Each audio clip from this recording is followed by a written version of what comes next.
Welcome back to Metals and Miners. I'm its founder and its host, Gary Bohn. Today we have a fantastic discussion lined up. We're fortunate to have with us Adrian Day returning to the show. Adrian is the founder of Adrian Day Asset Management.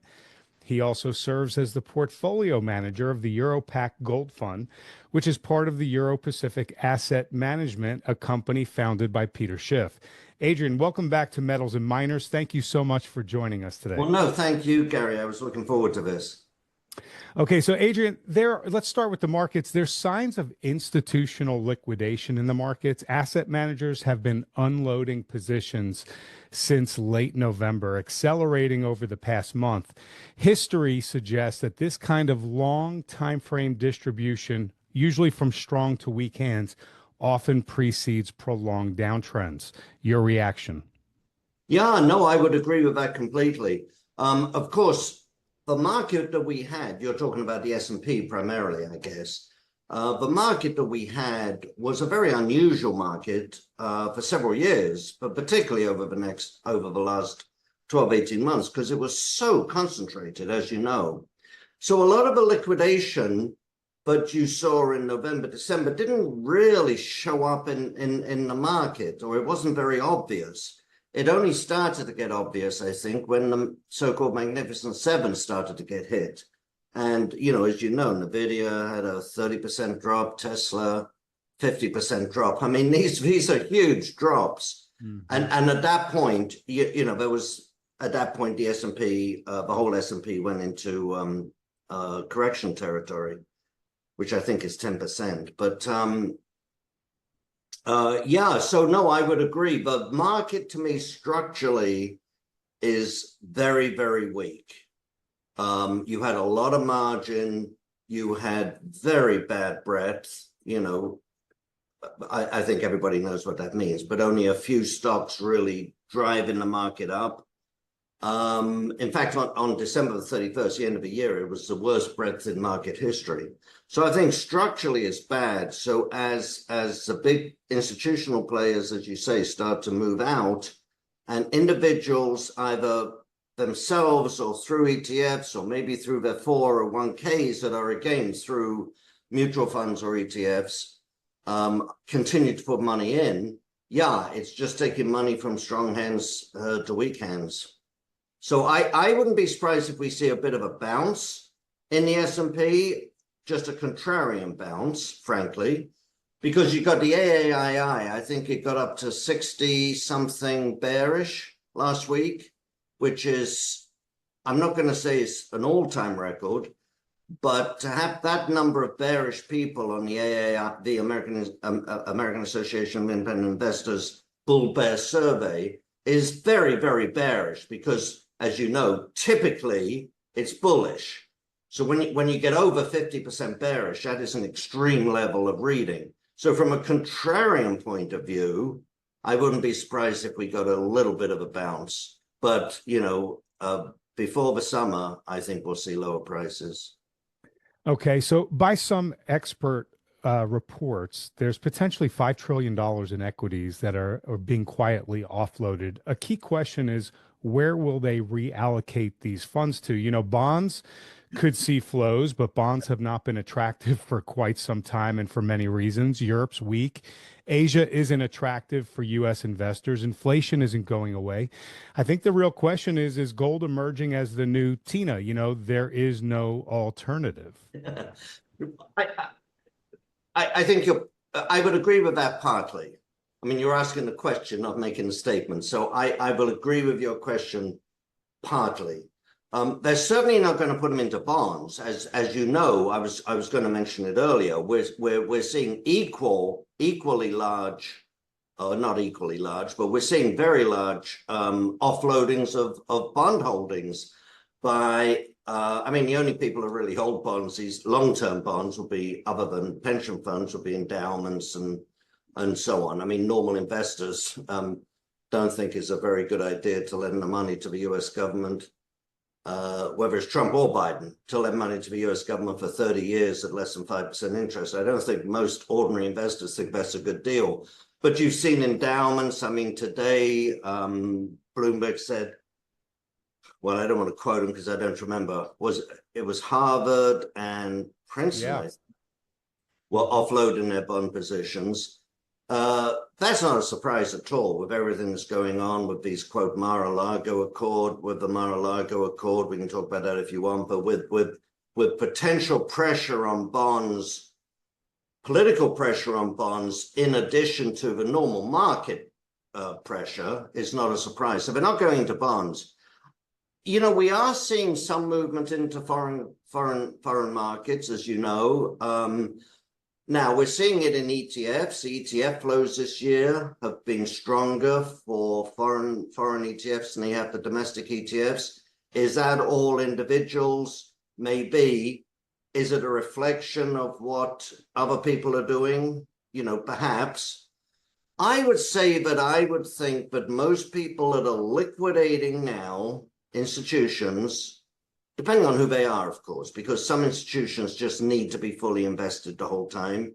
But I would say that most institutions, certainly the funds and the hedge funds, are going to hold most of those proceeds in cash for the time being. By cash, I mean, you know, 1 month, 3 month treasury bills that are still an attractive place to hold cash. Now, but having said that, I do think some money will start to rotate. It will rotate to foreign markets, which of course have lagged relative to the US, actually for the longest time in history. This is the longest period in history when foreign markets have lagged US markets. Some will go in particular, because I agree with you on Europe, but some of it will go into smaller markets, which are still, whether it's in Asia or in Latin America or wherever, that are still really quite good value. Not, well, they're good relative to everything else that's overvalued, but actually good value in and of themselves. But I think a lot of it will go into commodities, which have really lagged. You know, when you're in this space day in and day out, you look at prices going up, whether it's gold stocks, of course, or gold, but also copper's gone up in the last couple of months. You know, you don't, if you step back, you see that the commodity sector, other than gold and silver, is pretty much at all time, is close to all-time lows relative to the stock market. So if you're getting out of the stock market because it's overvalued, I mean, some of that money is going to go into the sector that is very undervalued. Yeah, and you know, I think we could spend a lot of time on the commodity section and geopolitics and what's pushing this, but let's move over to the Mar-a-Lago Accords. There is some interplay there. Are you expecting some type of monetary regime change to come out of that?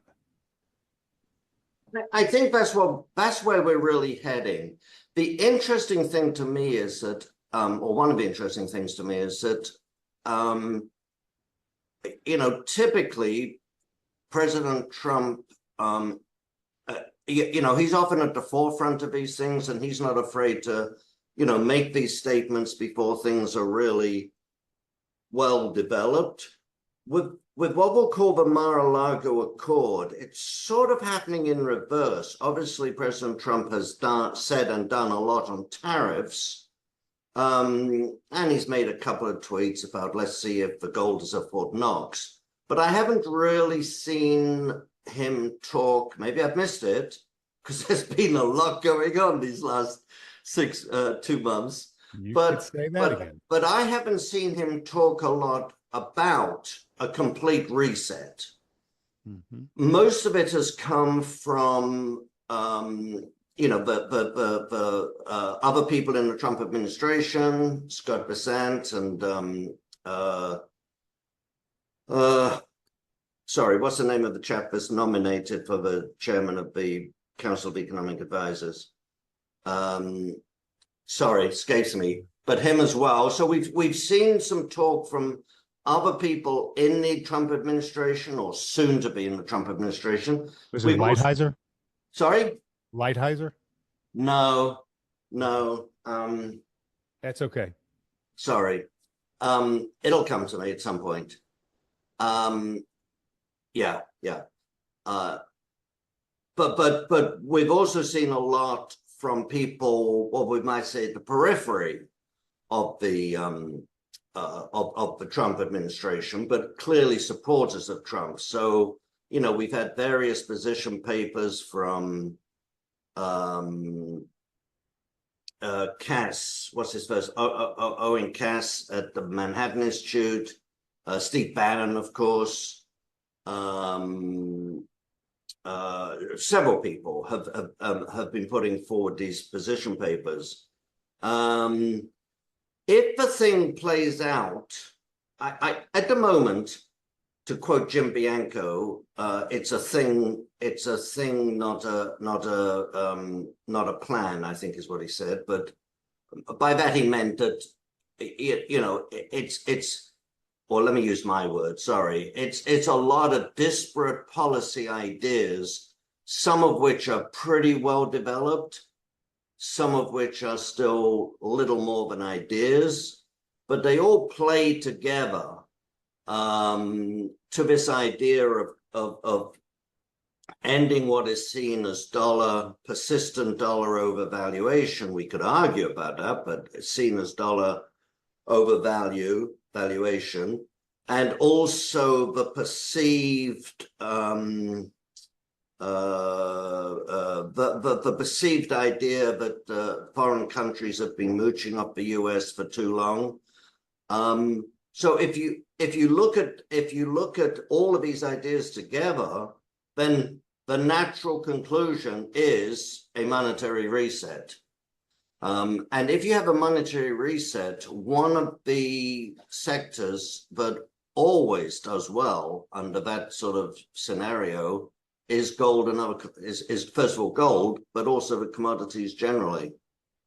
Today's video is sponsored by Monetary Metals. What if your gold could grow over time so that you're not just preserving, but growing your wealth in an asset that can't get inflated away by more money printing? Monetary Metals lets you do just that. You could earn 3% on gold, paid in gold, in their secure gold leasing program. And if you're an accredited investor, you can earn even higher yields in their bond offerings. Previous bond offerings have paid 6%, 12%, and even high as 19%, all in ounces of physical gold and silver. The interest you earn is paid in ounces of physical gold or silver, which you get in addition to any price appreciation from gold and silver during the year. The question is this: why earn in dollars when you could earn in gold? Join thousands of investors earning interest in physical gold and silver every single month with Monetary Metals. So visit monetary-metals.com/Bohn to learn more.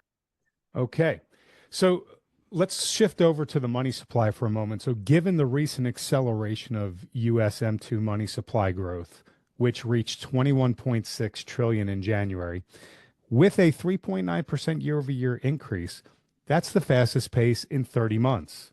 And considering that at the same time, global money supply increase of $2 trillion over the last 2 months has taken it to its highest level since last September, how might these monetary expansions influence gold prices in the short term, say 0 to 12 months, and long term, beyond 12 months? Yeah, well, I mean, when it comes to the money supply, I mean, I agree completely with Milton Friedman. You know, inflation is at base a monetary phenomenon. Obviously, there's two sides to that. There's the increase in demand, and there's the decrease in supply, or an increase in supply, but not as great as the increase in demand. But the increase in demand in aggregate can really only come about, or cannot come about, unless you have an increase in the money supply. I mean, the only exception to that, of course, would be if you have a society with a lot of savings, and then for some reason they start to use their savings. But I didn't even discuss that, but I have now. But I didn't mention that because US doesn't have a lot of savings, nor does Western Europe generally. So, but particularly the US. And so the only way you can have inflation is by an aggregate inflation, meaning prices going up across the board. You can have a price increase, obviously, in anything at any time. Eggs can go up, but if meat goes down, it's not inflation. Anyway, the point I'm making is, so that sort of dramatic increase in the money supply is going to lead to inflation. Now, it might take 9 months, 12 months before that's evident.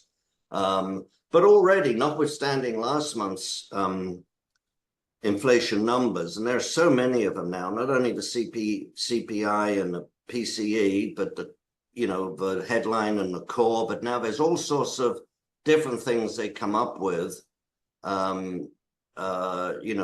I think, frankly, to try to get the number as low as they possibly can. But already, if you look at the inflation numbers, whether it's look at the CPI numbers going back to June, it's been a trend upwards. It's been a pretty significant trend upwards. And let's not forget, people look at a graph of 2 years and they say, oh, inflation's come way down, and you hardly ever you don't see the blip at the end. Go back 5 years, our inflation numbers today in the US are higher than they were pre-COVID. So we just had a jump up and a move down, but we're still above where we were pre-COVID. And of course, they're still above the Fed's arbitrary 2% limit. So increasing the money supply like this is only going to, exacerbate that move towards higher inflation. And that's positive for gold. Okay. To answer your question. So, all right. So staying on gold, Adrian, with gold surpassing $3,000 an ounce, we've seen Western ETF holdings still significantly below their 2020 peak. Do you see that as untapped buying powder that could drive the next leg higher? Absolutely. If Western, Yeah, no, absolutely. That's how I'm viewing it. And as you and all your listeners probably know, what's driven gold for the last 2.5 years has been central banks. And the reason that Westerners didn't buy or particularly North American, was because the macroeconomic environment really wasn't favorable for buying gold. So Chinese people were buying gold for a particular reason. Central banks were buying gold for a particular reason.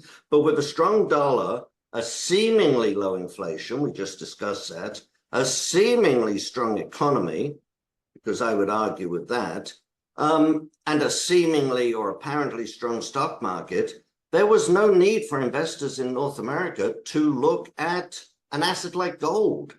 That's precisely the economic environment where gold does badly. So it's not really a surprise. But those things are starting to turn now, as we discussed with inflation and the stock market, but you're also seeing it with the economy. Retail sales were lower last month, and that's just, in my view, continuing a little bit of a trend. Small business is not looking favorably on the economy. Not looking favorably at all. No. Credit card debt and default moving up. Auto loan defaults moving up. So anyway, the narrative, I think, is changing. And as the economic narrative changes, then it would make sense for North American investors, to move into gold. So yeah, I see that as tremendous buying power on the wings. Wonderful. All right. So, Adrian, silver recently closed above the important $32 to $33 resistance zone that it's been battling for quite some time. It broke a year-long ceiling there.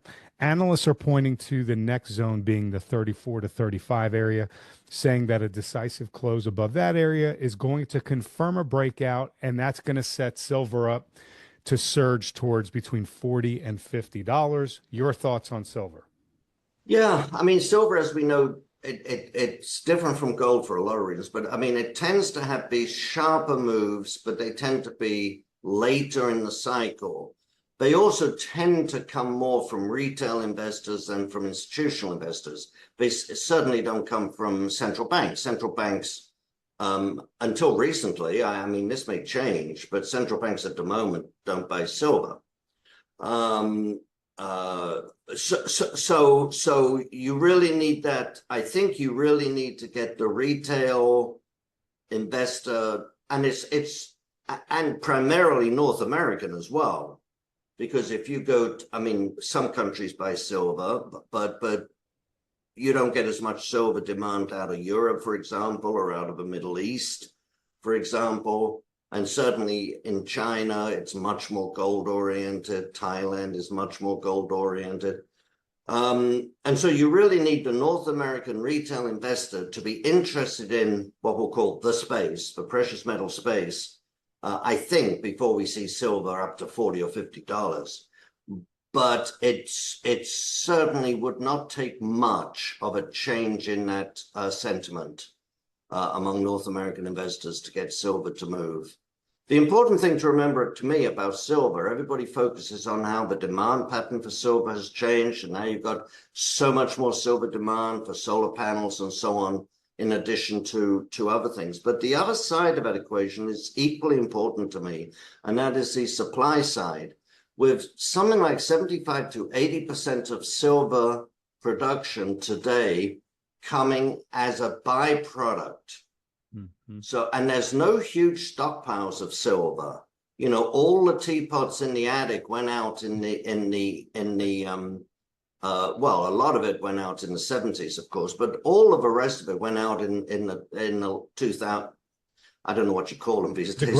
The great financial crisis. Yeah, before then. Yeah, exactly. And so I don't think there's a lot of that left.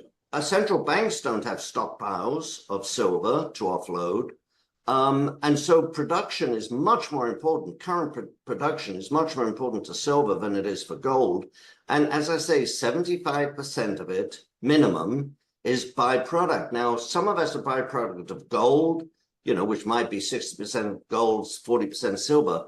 But most of that is 5 or 10 or 12% byproduct from a zinc mine or a lead mine.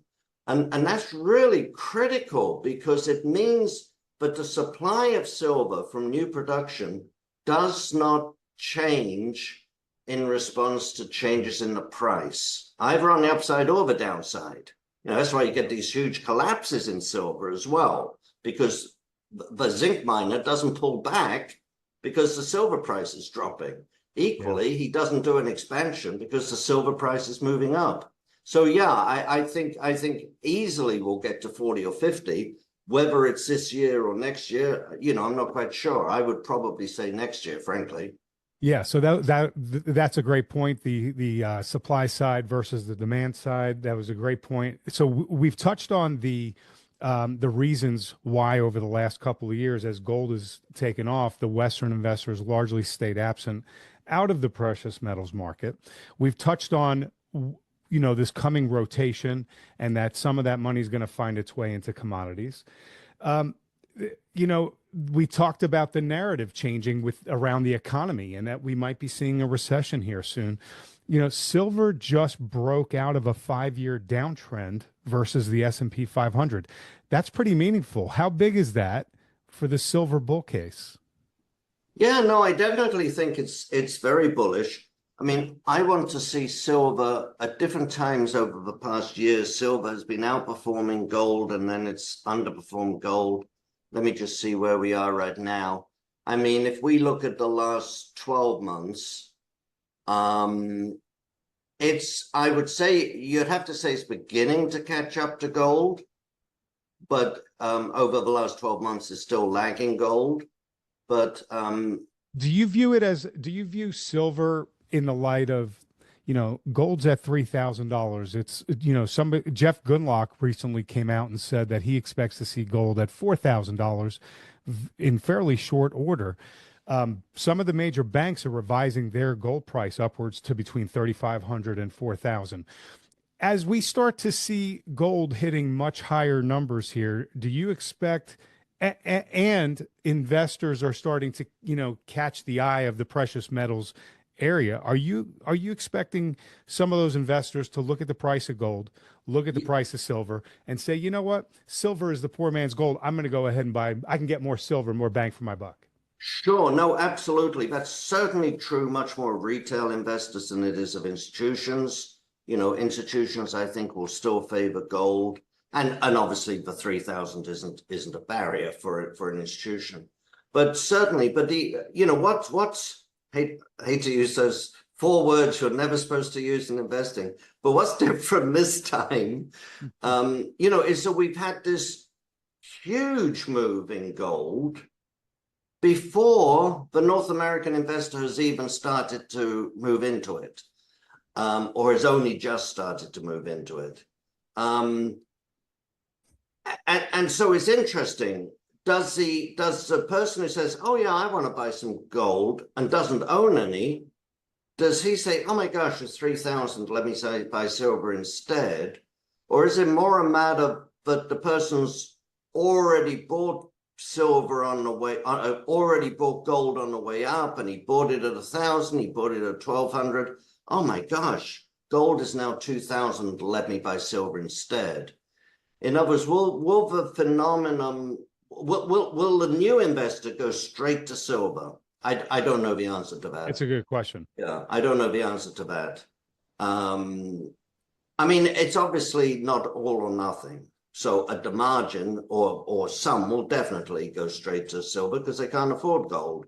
And to your point, there's going to be a lot of new investors. I think we have less than 0.5% who own gold. Absolutely, and most of that, I'm guessing, we don't have real data on this, but most of that, I'm guessing, is concentrated in far fewer people, but people with 10 and 20%.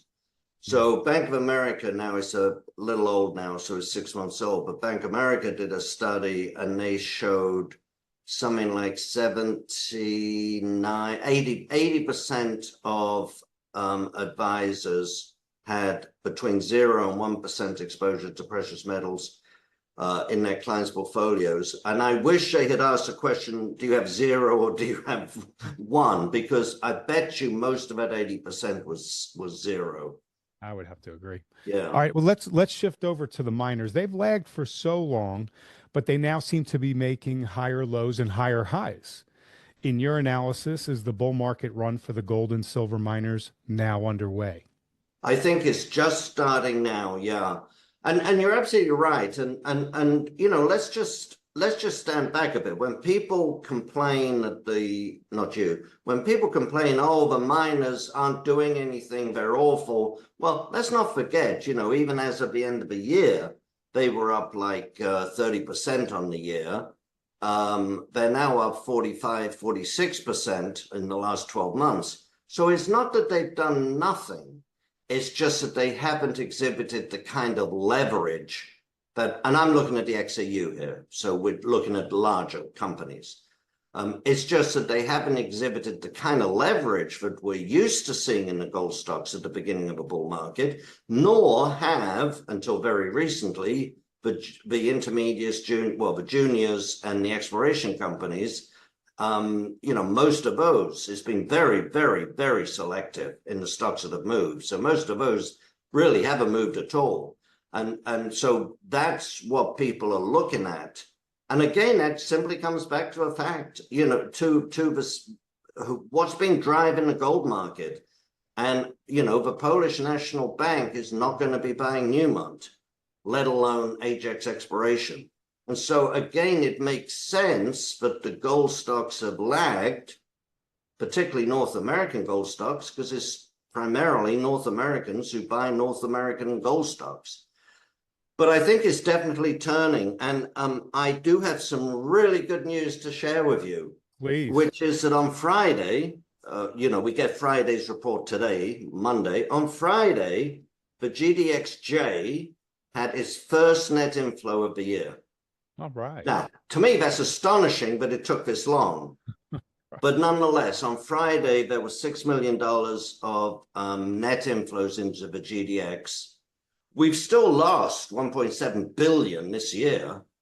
So it's not exactly as though you're getting a 100% shift in sentiment and North Americans are just rushing to buy gold stocks. They're not. But to see that change, and I can tell you the most mutual funds that I talk to, I'm not allowed to tell you the inflows and outflows for our fund, but you can probably infer that they're not that different from other funds. Most funds I talk to are starting to see inflows over the last week, 2 weeks. So So it's this is, changing. yeah, so this is like moving a super tanker. It's not moving a speedboat. And, from all the folks that have come on to this show, Adrian, most of them are saying the same thing. The tech space has just cast such a huge shadow over everything else. And the folks have to see that the tech space is not going to deliver the kind of returns that it has over the previous years before they start to think about moving that money elsewhere. And so far, there's been a few rumblings, and right now it's down, 10 or 12 or 17% in the tech area. But many of those folks still believe it's going to come back and come back strong. Yeah, I think so. Although I think that sentiment, anecdotally, I think that sentiment is a little less strong or less high conviction this time than it has been with previous drops in those tech stocks. And that might be why we're starting to see a positive inflow. Starting. And of course, it's not that they switch from tech to gold. I mean, it's from the S&P into a lot of different things, some of which is into gold. But the thing I would really like to emphasize, you didn't ask me this, Gary, but the thing I really want to emphasize, despite the fact that the XAU is up 46%, number one, the smaller cap stocks, including the exploration, but even the mid-tier and junior producers have not moved. But number two, and for me as a value investor, most importantly, even the big cap stocks that have had these huge moves, whether it's Franco-Nevada or Ignigo Eagle, even those stocks remain good value by their own historic valuation metrics. And you look at the XAU today and you look at the price to cash flow, is trading in the lowest decile of its price to cash flow in its history. So they've moved up, no question, but they are still far, far, far from being overvalued. And when you've got gold of 3,000, the margins have been expanding quarter after quarter over the last year. Every quarter, the margins for the gold stocks have gone up. I won't say it's the only sector. It is the sector with the highest growth in cash flow over the past 12 months.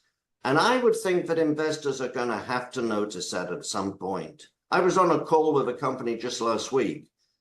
Their cash cost is under $1,000. It's $976 an ounce. $970, that's their cash cost, not their all-in sustaining. And yet the gold prices are 3,000. Those are tremendous margins. Yeah, so I appreciate you bringing that up. That kind of flows right into this next question, Adrian. A prominent trader that I speak to frequently, he recently looked at the charts of the miners, earning incredible profits as you're describing, as their ASIC growth has slowed while the price of gold continues to go higher. Yep.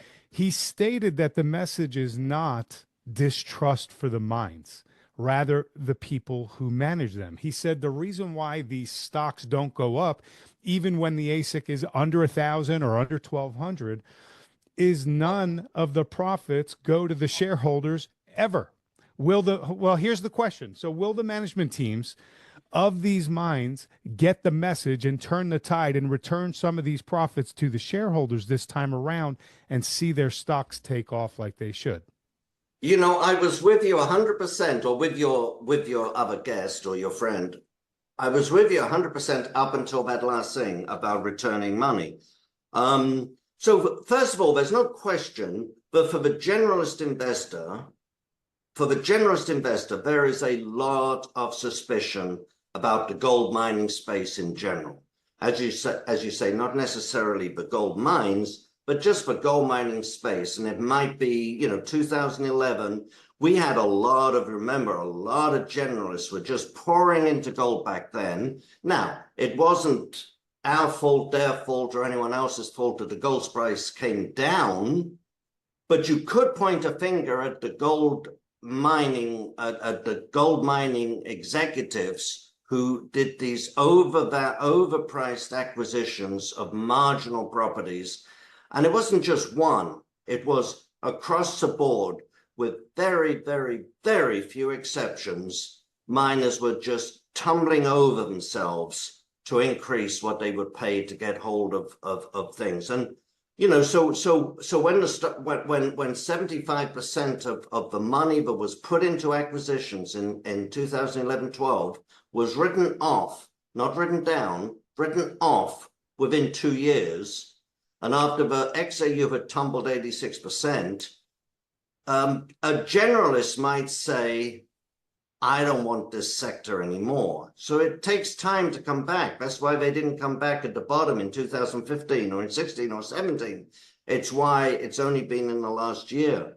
And of course, again, things go wrong. I mean, again, you know, Cobre Panama is not the mine itself, but, you know, a generalist who finally got back into the space might say, you know what, let's buy Franco-Nevada, the biggest of the royalties, so safe. What could possibly go wrong? To quote somebody, I think, what could possibly go wrong? Oh, John Strozzle, I think, does that. Well, we know what went wrong, you know, Cobre Panama. And maybe this guy also bought Newmont and Barrick, the largest two miners in the world. I'm safe with them, surely. Well, he wasn't safe with those. And so, yeah, I think there's a lot of warranted suspicion about the gold mining sector. Now, having said that, I do believe two things. I believe there's been a sea change in the attitude among the CEOs. How long it will last, I don't know, because I'm a cynic. But we're not seeing that kind of overpaying for marginal deposits. We're just not seeing that anymore. We're seeing much more fiscal discipline than we did a decade ago. So certainly they've got that message.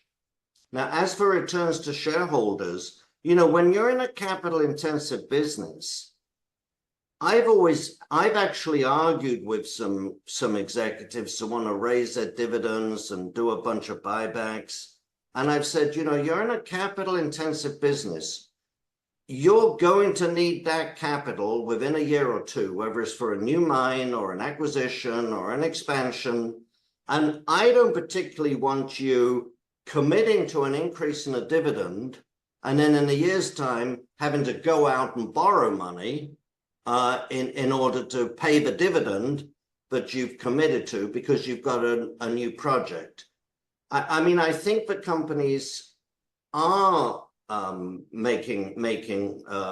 giving money back to the shareholders, but they're doing it, number one, in having money available for growth. Isn't that giving it back to shareholders? Two, they're doing it in paying down debt, which to me is the number one thing well, the number two after growth. It's the best thing it's the best form of capital allocation. And number three, they're doing a lot of companies have talked about share buybacks, whether it's Fortuna or whether it's Altius. I guess these are smaller ones. Barrick had a big share buyback last year after Bristow, you know, said he didn't understand the point of share buybacks, but he did it. And then fourthly, dividends. I mean, I love dividends, don't get me wrong. When I invest, even though my clients are some want dividends, some don't, but even for the clients who don't need or want the income, I love dividends because, as Doug Casey said, dividends are an outward sign of inward grace, which is what the Catholic Catechism calls a sacrament. So it's a bit irreverent, but I think it's spot on. It's an outward sign of inward grace. So I love companies that can pay consistent dividends out of their free cash flow. But again, with a mining company, you're going to need that capital at some point. And I hate mining companies that raise dividends only to have to cut them, because that's the worst thing that you can do with dividends. Okay, I really appreciate your perspective on that particular question. So I want to welcome to this fantastic interview with Adrian Day, everybody who's listening, founder of Adrian Day Asset Management. It's been an amazing discussion so far. And before we wrap up and have our final set of questions for Adrian, I want to direct everyone interested in the metals and mining sector and investments to dive into our Substack at metalsandminers.substack.com. Join our community and receive a free report titled, "If You Don't Own Gold, You Know Neither History Nor Economics." That's a famous quote by investing legend Ray Dalio. Consider upgrading for access to premium content. All premium content provides a comprehensive analysis of global trends, asset sentiment, and deep dives on individual miners for more informed decision making. Even without premium, there's plenty of free content daily, so visit metalsandminers.substack.com to join us and explore around. And thanks again for watching this interview with Adrian. Now, I'm positive that you've enjoyed the conversation that we've been having. Please let Adrian know by hitting the like and subscribe button and leave a comment below the video. All right, Adrian, let's finish off our discussion with what I call a lightning round. I'm going to ask you to rank a few assets as a buy or a sell by giving it a score of 1 to 100, with 100 being an extreme buy and 1 being an extreme sell. Then just give 1 or 2 sentences as to why you take that position. Of course, this is a lightning round, so we just want 1 or 2 sentences. All right, so if it's an asset that you're not following, that's okay too. Are you ready? Yep. All right. On a scale of 1 to 100, is gold a buy or a sell, and why? I'd put it as an 80 or 85, which means it's a strong buy. But I'm assuming that most people already have their gold. So to me, this is a much better, sorry, second sentence. To me, this is a better time if you're interested in the gold sector to be buying gold stocks rather than gold bullion. Okay, well, that's my second asset. 1 to 100, gold miners. Generally 95 to 100. Okay. I think we've already discussed that. They're very undervalued by their own metrics. The gap between gold and gold stocks is the widest it's ever been, and the margins are expanding. Fantastic. Silver, 1 to 100.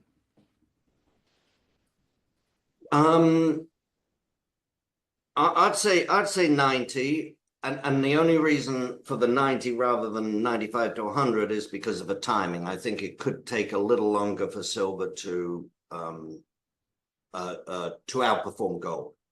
Okay. And silver miners. Oh, yeah, same thing. Let's say 85 to 90. Part of the problem, of course, is that there are very, very few, or relatively few, pure silver miners. So I get most of my silver exposure through companies that have gold and silver. Wheaton Precious has a lot of silver, as people may or may not know. It's a royalty company with the most silver exposure. Pan American, which last year only had less than 30% from silver, should do better in the years ahead, but that would be where I get my exposure to silver rather than pure silver miners. Okay. Copper, 1 to 100, and why? I would say let's say 90. It's got to be less than gold, not because the upside is less, but because the potential downside is higher. So for me, the risk reward is best for gold, but copper, both on the demand side and the supply side, we're heading for a deficit, and it may take 3 to 5 years, but copper very, very strong. Uranium. Uranium, I'll probably put at 75, and part of my you didn't say this, but part of my numbers are related to timing as well. Sure. I'll probably put that as a 75. Uranium's obviously dropped off a lot on various issues, but I think one of the reasons that it has dropped off is the talk from President Trump about denuclearization. Whether or not that happens again, as it did, was it the late 80s? If it does happen, it won't have quite the same impact because we won't decommission so many nuclear warheads this time around as we did last time. But nonetheless, the thought that we might have a decommissioning of warheads and redoing that into uranium or for nuclear power plants is weighing on the market, I think. That makes sense. How about uranium miners? I would put that as a 65, for the same reasons I said for uranium. and B, frankly, because I don't have so much knowledge on the individual miners. So other than the really big ones like Cameco, Kazakaprom, I just prefer to get my exposure through uranium. Okay. Oil. I'm probably going to put a 60. You obviously with the end of hopefully the end of a Russian-Ukraine situation, that will mean that more oil can flow to the West. We know it's already flowing somewhere. They're not just stockpiling it for the end of a war, but also with the potential increase in production in the US from the Drill Baby Drill initiative, or whatever we want to call it, program. We're probably going to see an increase in oil supply. Okay. How about the NASDAQ? Yeah, I would say a 0. Oh, no, sorry, 1. I can only go down to 1. I just think the risk reward in the NASDAQ right now, we're not talking, I said there might be a contrarian rally. So I think we're going to get a rally this week, next week, 2, 3, 4 weeks, whatever. But if we look out beyond that, I just think the risk reward is so bad. And may I just say 2 quick things? I know it's a lightning round. 2 quick things. Please. One is, one doesn't have to be invested in anything. So that's always an important point. Even if you're not convinced something is a sell, one doesn't have to have a view on it, right? But the other thing I'll say, you may have noticed that because I'm English, my rankings tend to be overall lower than Americans. Quick anecdote if I will, when I was talking to an Uber driver, the first time I used Uber, he said, I hope you give me a good rating. I said, well, you've been really nice to me. I think I'll give you a 4. Well, I thought I was being nice. This guy almost blew up at me. 4, what did I do wrong? So it's a different way of looking at things. In an English school, you hardly ever get an A. You get a lot of C's, and that's good. Okay. Hey, mommy, I got a C. Oh, I appreciate your disclaimer on that. Okay, let's look at the S&P 500 1 to 100. Oh. Do you distinct it differently than the NASDAQ? Or yeah, that is more difficult. I would probably put that at a 50. And for me, well, I would not invest in the S&P 500, but I would buy individual stocks inside the S&P 500 because it's been a very bifurcated market. So I'd put that as a 50. Okay. Short-term treasuries. Yeah, I mean, I'd say 80 to 90. I mean, it's a great place to hold money if you've got nowhere else to put it. Once you're 60% in gold mining stocks, maybe you ought to stop. So it's a good place to put short-term money. Long-term treasuries. Oh, that's a minus 100. Okay. That means I'm going to short them, not just sell them, but short them. No, but seriously, I would not touch long-term treasuries. I for 2 reasons. One is, the risk reward at the moment is just not positive. As we said, less than 5% for lending money to the US government for 30 years when we have inflation, as well as everything else. And then secondly, the Mar-A-Lago Accords, if they go ahead, if some of those proposals go ahead as planned, such as the demand that countries, governments that hold treasuries, exchange their treasuries for 100-year non-tradable 0 coupon, who in their right mind is going to buy a long-term treasury? Yeah, and I'm not sure. I've heard Jim Bianco talk on this 100-year, 50-year, more likely 50-year because 100 years is so absurd. But either way, to your point, right? All right. So now on a scale of 1 to 10, with each representing a percentage, like 1%, 2%, or even 2.5%, or a range, where do you see inflation ending 2025? Well, the government stated inflation, I assume you're meaning. Oh, I think it's going to be higher, but it's,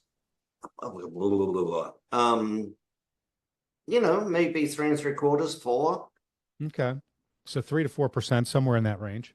Yeah. All right. And more than 3, definitely more than 3. Okay. So 3 1/4. Sorry, I didn't mean to. 3 3/4. I'm 3 sorry. 3/4. I misstated. Okay. That might, I'm not sure. So much closer to 4. Much closer to 4. I got you now. Okay.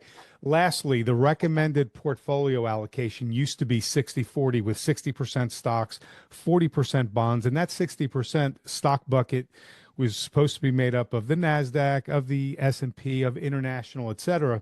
This seems to be changing radically right now. If you were to include the various asset classes of the S&P, the NASDAQ, precious metals, miners, et cetera, treasuries, what would your approximate recommended portfolio allocation look like today? Yeah, well, obviously it depends on the person. I mean, that's an obvious thing, right? That's And the why I person, said approximate. Yeah, I mean, yeah, and the general person's rule of risk thumb. profile and so on. I would be 30% in gold miners. Well, if the portfolio includes physical, I always think of physical as something completely different. You know, it's outside the portfolio. It's there for savings. But if it doesn't, I'd say 10% in physical, most of which will be gold, some which would be silver, but the majority would be gold. Then 30% in gold mining stocks, which sounds awfully high, but I honestly think they are the best risk reward in the market right now. And then another 20% in other resources, primarily copper, but also some other resources. Probably 20% in major markets, and that would include, you know, Hong Kong, Japan, obviously Japan, and maybe I'm losing track of the numbers, maybe 10% in, let's not say emerging markets, but let's say smaller markets. And then another 10%, if there's 10% still there to go, in US dividend paying stocks. I will say that all of my, at the moment, everything in the international area is going to be bottom up. So it's not a top-down allocation at all. It's a bottom up. Okay. Adrian, I really appreciate you being here on Metals and Miners, for coming on and being so generous with your time and analysis and ideas. It's always wonderful to spend time with you. Would you share a key takeaway that you'd like the viewers to keep in mind, and then inform everybody after that where they can learn about your work and how they can connect with you? Yeah, definitely. First of all, Gary, though, thank you for not asking me about crypto. I think the key takeaway that I would like people to remember is that even though the gold stocks have gone, the XAU, the major gold stocks have gone up a lot in the last 12 months, they remain undervalued on a valuation. All of the valuation metrics remain low for the gold stocks. So by no means is it too late to get into them. That would be the key takeaway I would like to leave. Yeah, if they go to the website, it's adrianday.com. It has information on both the newsletter and the money management. Okay. And I really appreciate you coming on again. It's been a lot of fun. I look forward to having you back on sometime soon. Everybody, you need to go visit Adrian, go to his website, go check out their offerings. I'll put the links up on the screen. Again, Adrian, appreciate you, and everybody else, thanks for watching. And thank you, Gary. I forgot how good you were. Thank you. Thank you. I want to welcome to this fantastic interview with Adrian Day, everybody who's listening, founder of Adrian Day Asset Management. It's been an amazing discussion so far. And before we wrap up and have our final set of questions for Adrian, I want to direct everyone interested in the metals and mining sector and investments to dive into our Substack at metalsandminers.substack.com. Join our community and receive a free report titled, "If You Don't Own Gold, You Know Neither History Nor Economics." That's a famous quote by investing legend Ray Dalio.